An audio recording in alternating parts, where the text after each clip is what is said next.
It's hard to believe it now when you hurt. It really does. But there will come a time, a point in your life where you're like, oh no, I know what I deserve and I'm not going to settle until I get it. Hey guys, welcome back. It's Natalie Marie here, and yes, I am wearing exactly what I was wearing in my last video because I am filming this on the same day. I actually asked myself, should I be transparent or should I change? And to be honest, I just don't want to do the extra laundry. I had actually gotten a text from someone, a friend, and they had asked me, how do you get over a broken heart? I'm not going to say I'm a love expert, but I can tell you I have been through a couple of breakups. And well, probably my last one was the doozy. I did get stomped all over and I thought it was okay at some point, but then finally realized, you know, I deserve better. I can only really tell you from my perspective how I got over my broken heart. I'm not going to say it was easy. I'm not going to sit here and lie to you guys that, yeah, no, I totally just moved on within a second. I mean, the fact that there was a lot of troubles and a lot of thoughts that were going through my head for, you know, a couple of weeks leading up to the breakup, and it did kind of make it easier to not look back. Anything is better than what was going on.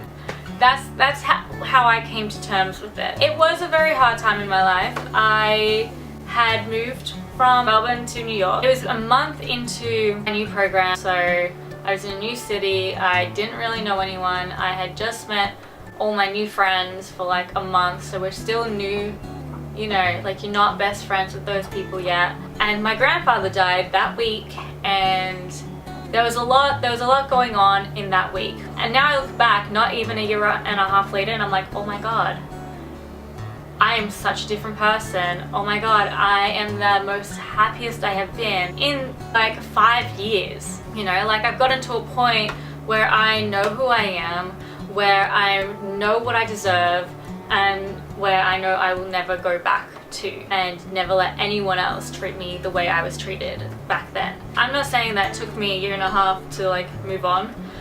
It didn't. The thing that took longest was realizing what I deserved. What the question was is, how do I get over this feeling? For me, personally, I would say time. Time is such a big factor. Give it enough time, the wound will heal over. You'll still have a little bit of scar, but you can look at that scar, think about the memories, and not cringe after a while. I don't know if I was not focused the entire time. I am so sorry, but I am focused now. I learned a lot from this puppy, and one day I will tell you probably the story. It's not that exciting, but you know, it's a story, and I learned a lot from this scar, and I know what to do and what not to do ever again. And I think that's the same with relationships. Every relationship that you get in, and if God forbid that, you know, you guys break up, you just learn from it. They're all lessons. And I would say never regret what happened ever in your relationship, because they're merely lessons that you learn and use in your next relationships, and know what you deserve and know who you want, and know what your priorities are, and know what type of person you really want to be with, like what the right person is for you. So I can't regret it, because a lot of opportunities came from that relationship, a lot of other relationships came from that relationship that now I call, you know, some of my best friends. Part of me came to America for that person to make it work, and yet here I am at AMDA, and I've done so well, and I've had my successes, and I've learned so much, and I don't think I would have taken that route if that person was in the picture, or maybe I would have, who knows. Another thing is, I find to get over someone that really hurt you is to not look at their life. They don't deserve the attention. I'm not gonna say to people, yo, you should totally block them. For me, that worked. But one, because I didn't want them to contact me, because it's so much easier to move on from something when they're not in your face all the time. Like, I cannot be friends with an ex. Depending on what we broke up on will determine whether we'll be friends in the future. Blocked them because I just didn't think they deserved to see my life at all. Unlike some people think, you know, always the ex-girlfriends are always trolling on the guys thing. Yeah, I'm not that girl.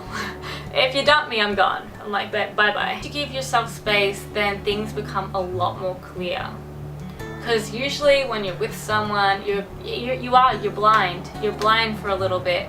And when you take that breath and you can actually breathe for once, everything becomes more clear and you realize how toxic that relationship really was. I get the whole moping, like, you know, mourning over the relationship. I get that because they were such a familiar part of your life and you don't have that anymore. I understand that. Feel these feelings and do it. Like, you can't deny them, but only give yourself 3 days. But after that 3rd day, wipe those tears dry, lift up your chin, and you gotta move on. Because think about it. Are they crying over you? Because once you realize, trust me, how you should be treated, whoa, that thing you thought was love was not love. Love is not unkind. Love is not manipulative.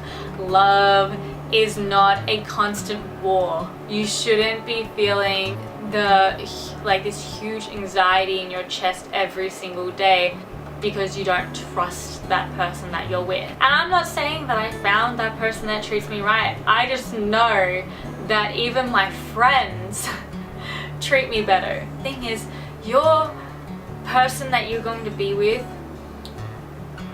should treat you like a friend. Because if they're not a good friend, how are they going to be a good partner at all? Friends respect you. And if you have not got that respect, if they can't be a good friend, then I just would not even be with them.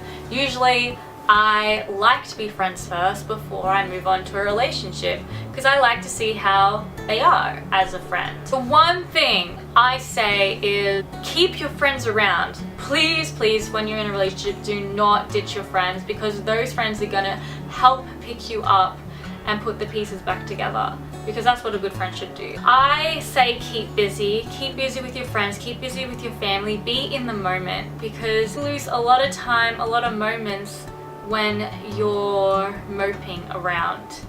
You don't realize that the people who should have your attention are the ones that care about you and the ones that are supporting you. Also remember, at one point you were single. At one point you were a whole person that didn't need another person and you were happy. You were happy at that point in your life. You coped with whatever you were dealing with. You didn't need to be dependent on someone else. I say use this time to really grow. Think about what happened in the relationship. Think about what you need to work on in yourself. And maybe it's you think you don't deserve someone better because you don't love yourself the way you should. And honestly, every time you get into a relationship with another person, honestly, this is not the end of the world. So I hope this kind of helped. It was a very different video. It wasn't as structured. It was just really me, you know, having a one-on-one with you guys. And if you like this style, if you want me to talk more about some things of this, please comment down below and subscribe to this tribe where we keep the support vibes alive. And it's a no claws allowed community because we build people up instead of bringing them down. And this is the sort of content that I want to put out, that I want to help you guys, especially on self-care Sundays. Well, I gotta go and edit all this because it's the only time I can edit this week. I'll catch you on the flip side. Bye. Catch you on the flip side. Bye.